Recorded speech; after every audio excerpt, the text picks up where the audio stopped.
Okay, welcome everybody. My name is Michael Gibson. I am an undergrad research assistant from the Florida State University in Tallahassee, Florida. And the name of our presentation is Substance Use, Misuse, and Recovery through Collaborative Autoethnography. And basically, we're just going to present to you our findings and things that we found throughout our research. All my colleagues are also undergrad research assistants through the undergrad research opportunity program in Florida State. So, and then Chelsea Shore is our advisor throughout this project as well. Thank you so much for attending this session, and we really hope that you guys learn something from it. All right, so for our learning objectives, have we have three learning objectives or things that we hope that you guys will glean out of learning from this session today. First one is explaining. Basically, we seek to explain how the continuum of substance using, misusing, and recovery identities may be experienced by college students who engage in various ways with CRPs or collegiate recovery programs. The collegiate recovery program here at FSU is called LIFT, and that's basically where we got a lot of our participants from. LIFT stands for Living Intentionally Finding Togetherness. The second is articulate the use of concept maps as a tool for helping students navigate their experiences with substance use, misuse, and recovery within the context of the college experience. And then three is discuss how honoring individual recovery can build inclusive communities. So now I will pass it on to my colleague, Elizabeth Antropova.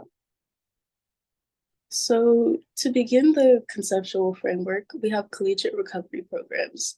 They work to establish supportive communities for the maintenance of recovery, and they are designed to reinforce a recovery lifestyle so students don't have to sacrifice education for recovery. The recovery identity model calls upon society to essentially understand how recovery is initiated. Recovery begins when an individual changes their identity from addict or one that's still using to a recovery identity. Adopting this identity shows that people are more likely to engage in recovery behaviors. Next are concept maps. They are a thought listing procedure that lists thoughts already within the stream of consciousness.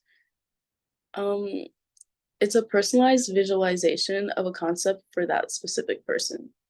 So in context of our presentation, participants were asked to write down substance use, misuse, and recovery, and identity. And they were asked to draw out or write anything that would relate these topics to their identity. So no two maps will look the same. So to move on, this is Michael's map. As you can see, it's very wordy. It uses a lot of lines to connect concepts to identity or concepts to other concepts. And there's not too many pictures. And this is my map. As you can see, there's not a lot of words or lines, and I mostly used pictures. It's a little more simple because I spent less time on it because I did not have an understanding of how to visualize these concepts. Now that we covered the conceptual framework and the concept maps, Daniel will lead you through the next portion.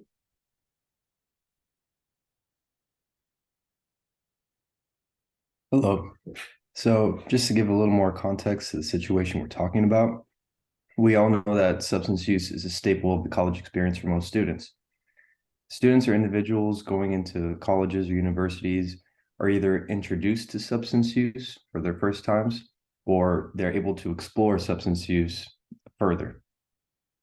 And we all know that students are often surrounded by opportunities for substance use, either with Greek life or with social life, going out to clubs or parties. And it's a main staple of college and university. Substance use is closely linked to a lot of universities, as we know. However, the problem occurs when support services for students who wish to seek out help for substance misuse are not present, or few and far in between. So we have a problem where students are exploring substance use, but there's no organizations that can maybe help guide students to understand how to properly use them, or how to go through recovery if any students are having problems with their substance use. So this creates a big problems on campus. And when students are regarding recovery, it becomes a blurred line. They might ask themselves, what does substance recovery mean? What does it look like? Can there be different kinds of recovery? And the lack of these organizations cause a lack of education for students to learn about recovery. So it creates this blurry vision of how best to shape support services for college students. So moving on to the methods. The way we conducted research through our project was through a collaborative autoethnography. This term could be broken down to two parts. First of all, an autoethnography requires a researcher to record their own personal experiences that connect to broader cultural experiences. So this is a method where, as a researcher, you'll go into the field, collect data, acquire experiences, and retroactively look back on those experiences, connect ideas, report what you learned through these personal findings. And so what we did was a collaborative autoethnography, which involves two or more authors sharing their personal experiences and analyzing them together. This can expand the scope of autoethnography when the power of knowledge is granted to historically marginalized groups. This method allows disparate communities to author their own research and provide in-group context that researchers outside that group would be able to. So essentially, a collaborative autoethnography kind of shapes the findings, being able to delegate different experiences, different groups, and having those different groups kind of come together and share those experiences, ultimately synthesizing a more rounded understanding of the idea being researched. So now that we've covered the introduction methods, I'll pass it over to my colleague Colby Massey, and he'll be going over an analysis of the methods. Yeah, so as Daniel said, our analytic approach had us analyze data through what is known as a collaborative autoethnography. In the context of our research, this basically means we compare the personal analysis of our interviews and concept maps to the interviews and concept maps of others. By analyzing the experience of other people's understanding of recovery through the lens of culture, race, socioeconomic status, and so forth, this basically allowed us to reflect on our own understanding of recovery and expand our previous understanding to a more broad context. This process was facilitated in the software we use called NVivo. NVivo is a software program that allows us to analyze similar themes of people's intake interviews and concept maps and group them into what are known as nodes. These nodes basically allow for thematic grouping of ideas such as environment, abstinence, sobriety, and so forth. So now with this background information understood, we can begin talking about our personal findings with Michael.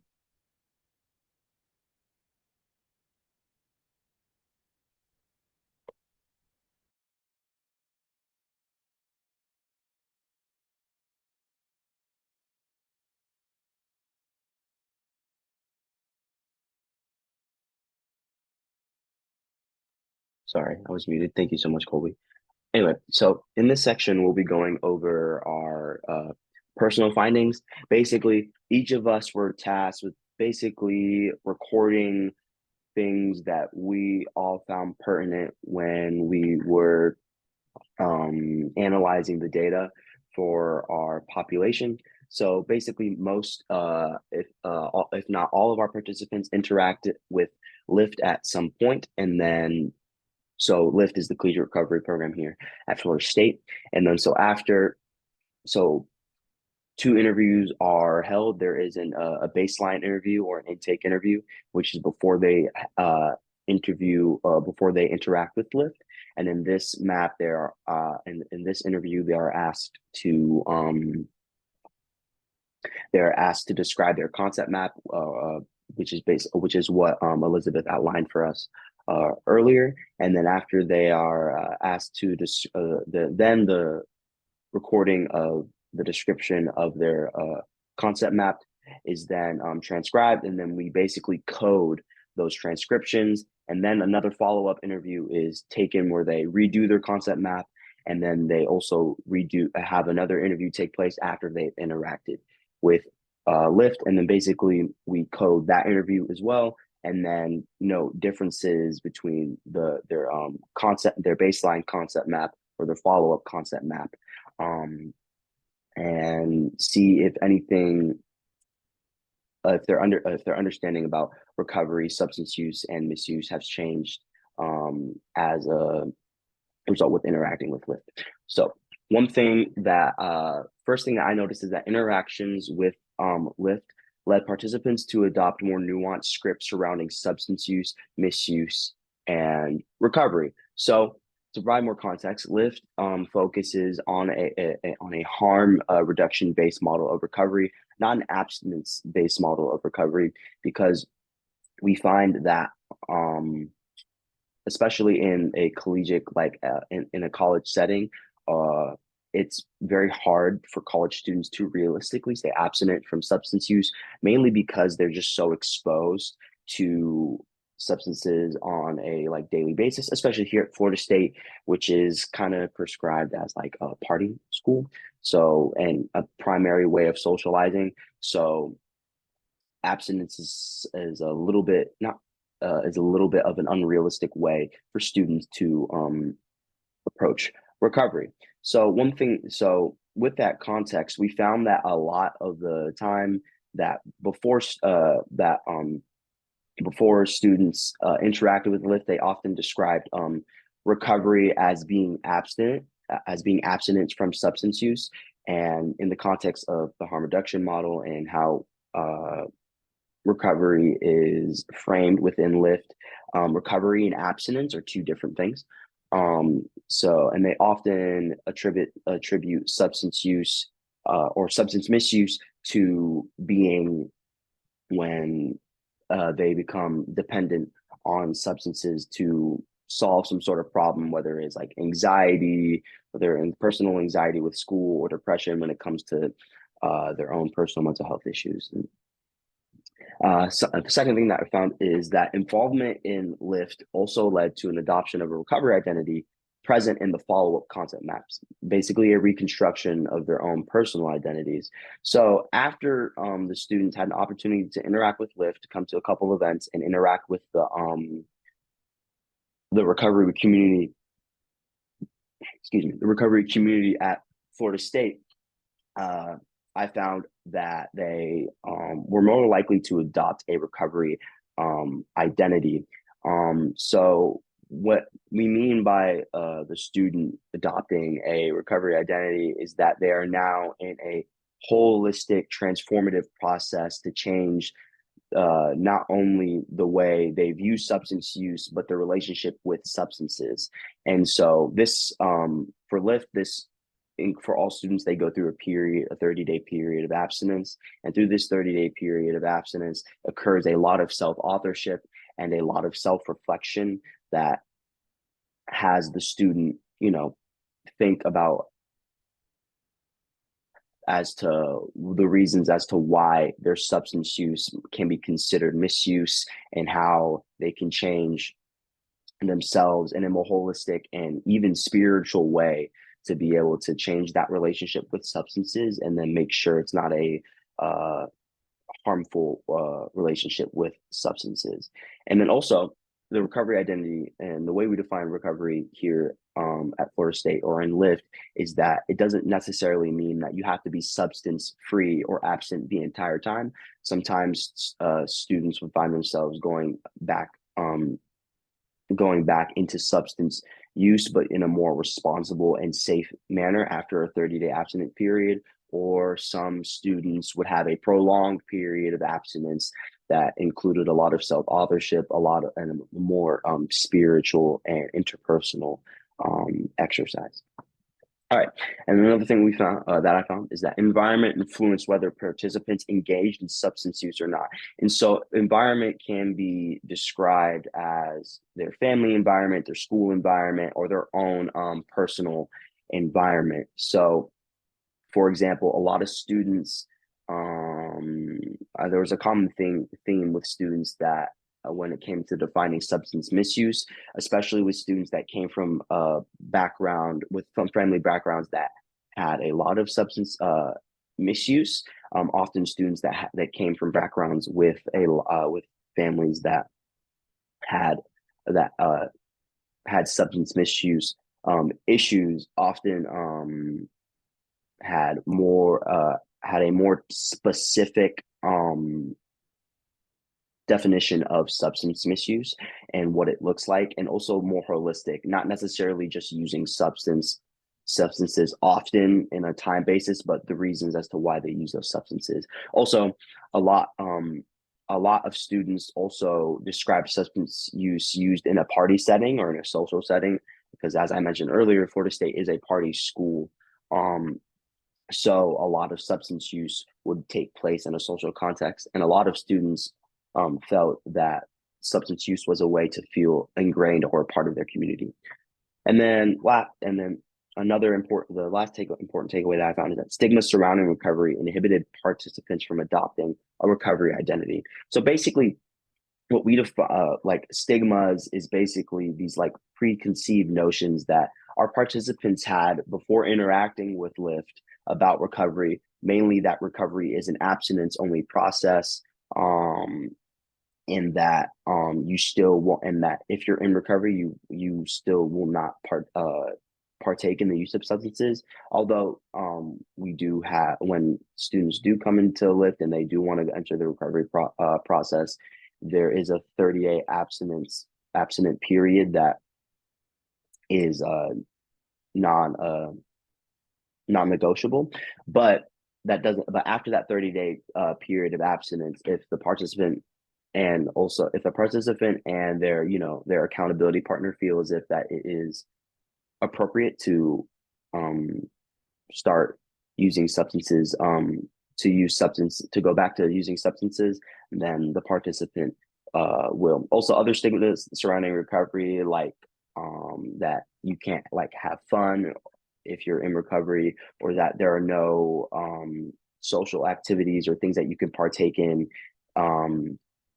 when in recovery, also inhibited participants from adopting a recovery identity. So in general, those are my personal findings for things that I found like pertinent or most prevalent when coding the data throughout this entire research project.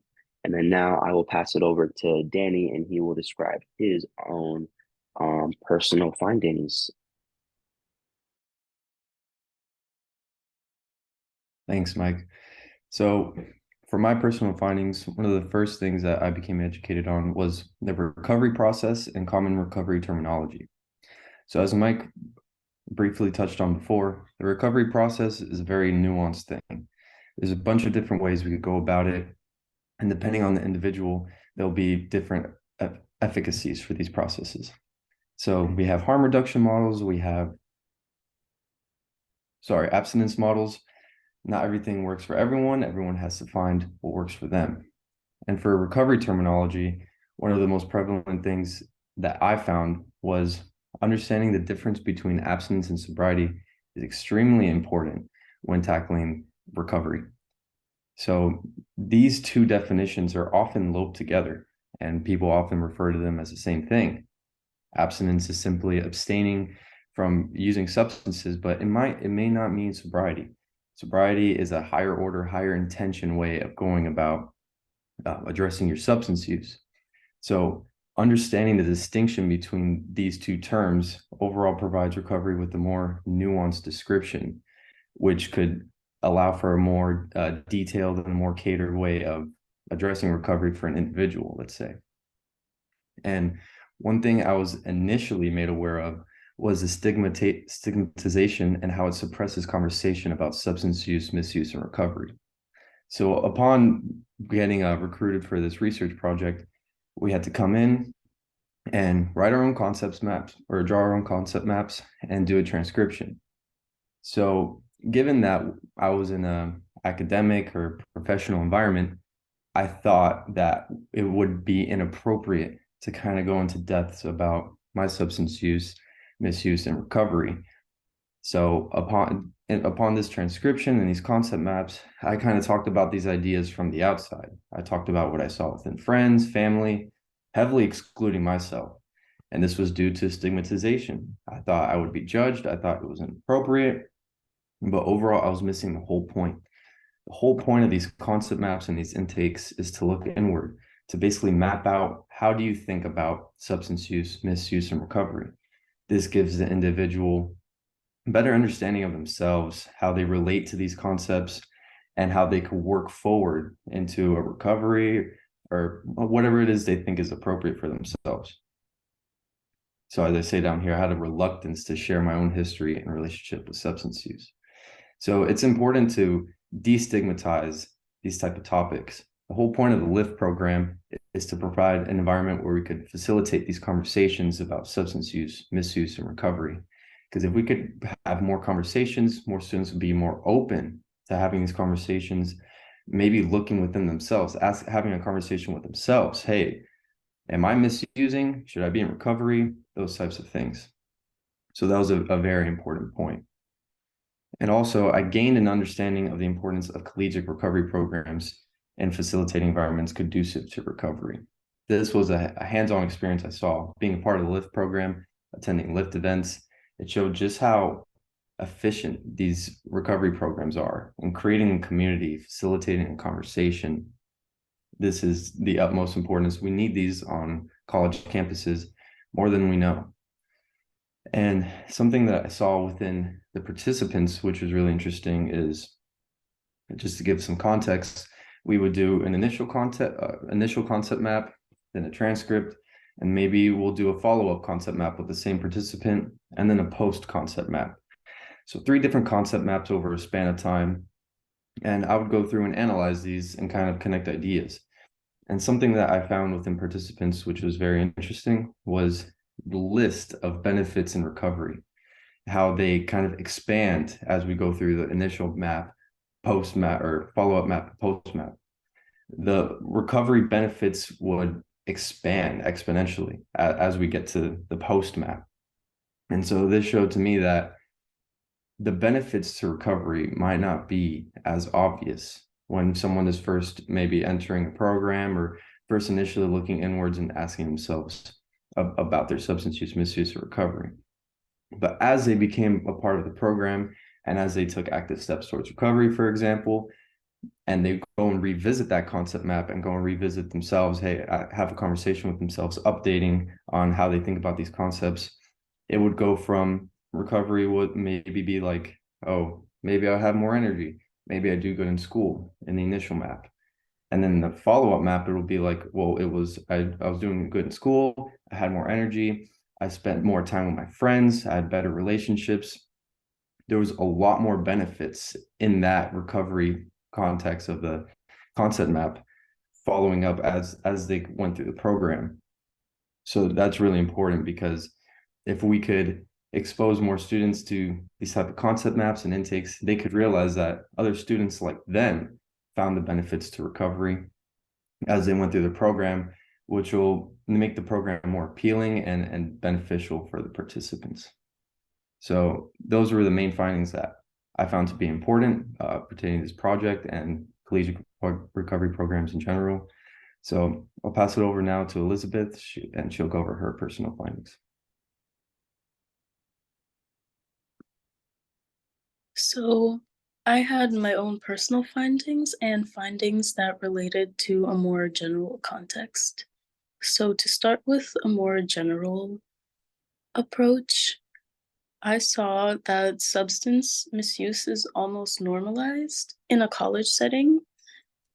The party culture, specifically in Greek life, creates an in-out group dynamic, which may pressure people into substance use. This creates the in-out in and out dynamic, which may be negative towards recovery. Stigmas may also be positive for recovery because participants do not want to be associated with negative stigmas, such as being labeled a stoner or a Nick fiend.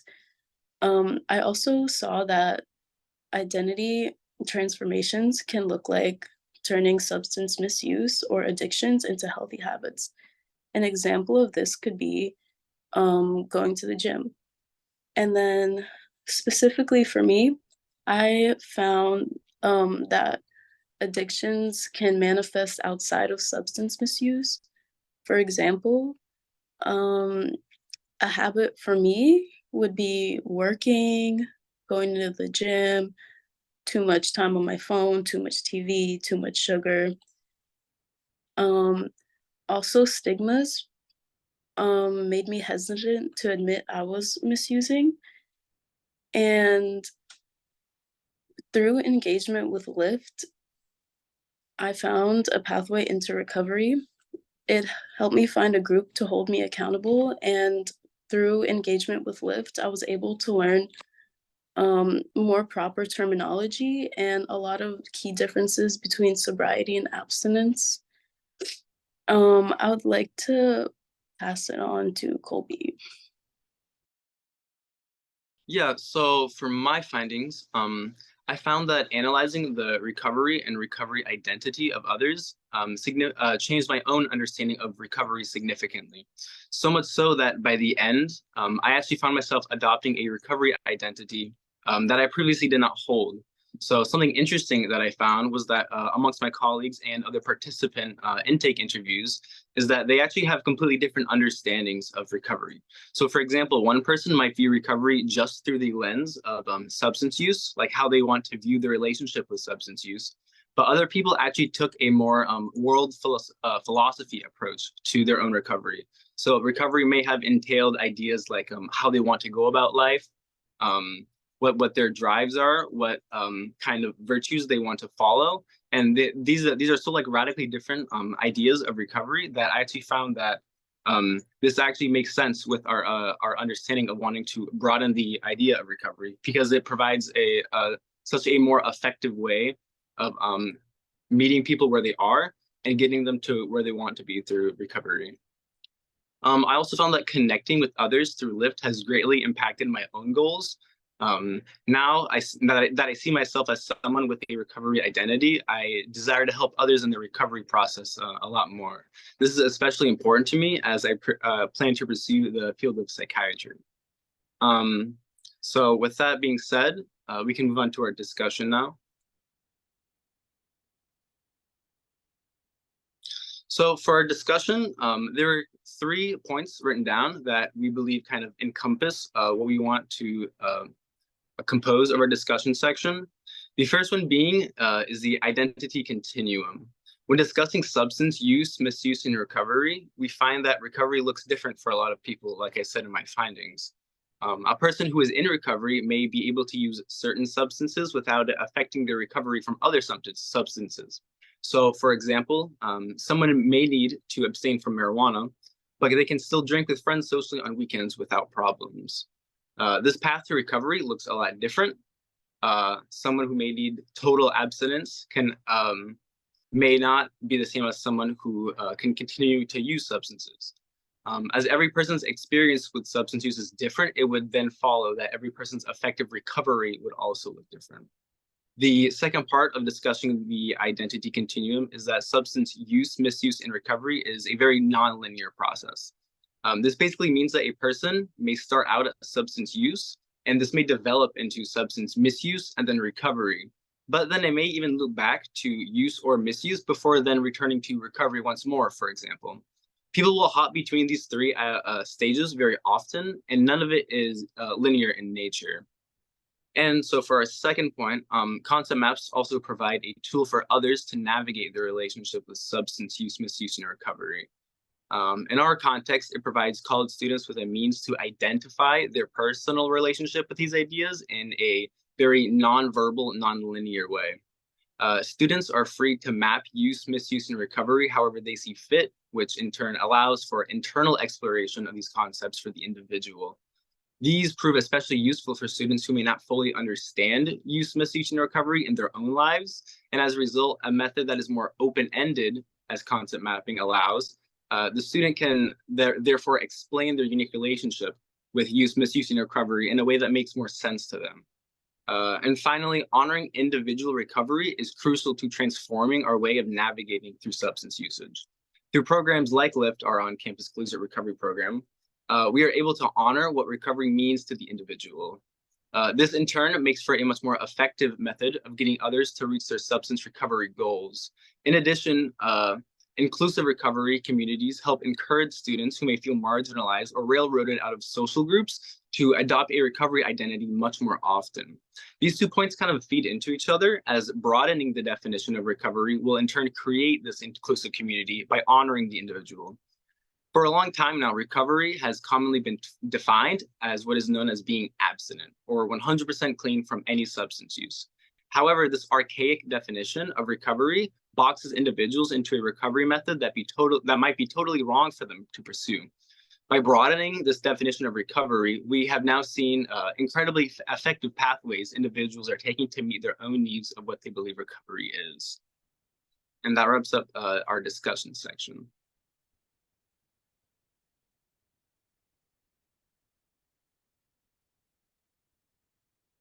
Okay, so these are just the reference that we referred to throughout the presentation.